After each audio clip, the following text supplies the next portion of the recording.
চাকরি করেছেন, সফলতার সাথে চাকরি করেছেন। পক্ষ থেকে আব্দুল কবির স্যারকে ধন্যবাদ জানাচ্ছি এবং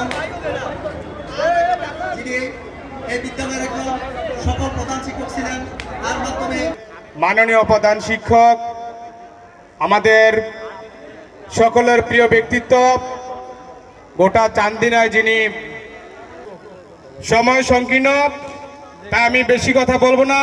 আপনারা অনেক কষ্ট স্বীকার করে স্যারের আজকের এই অনুষ্ঠানকে সফল করেছেন, সেজন্য প্রাক্তন শিক্ষার্থীর পক্ষ থেকে আপনাদেরকে আবারও শুভেচ্ছা এবং অভিনন্দন জানাই।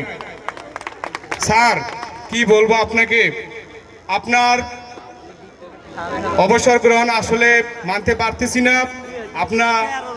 আপনাকে বলেছিলাম আর কিছুদিন আপনি আমাদেরকে সময় দেন, এই প্রতিষ্ঠানটা আপনার হাতে করে হাঁটি হাঁটি পা করে আজকে যে একটা অবস্থান পৌঁছেছে, আশা করব স্যারের অবর্তমানে যারা আপনারা দায়িত্ব পালন করবেন এবং এলাকার যারা গণ্যমান্য ব্যক্তি রয়েছেন ম্যানেজিং কমিটিতে যার ইনশাল্লাহ করবেন, আমরা প্রাক্তন শিক্ষার্থী হিসাবে এলাকার ব্যক্তি হিসাবে আমরা আপনাদের পাশে ইনশাল্লাহ থাকব।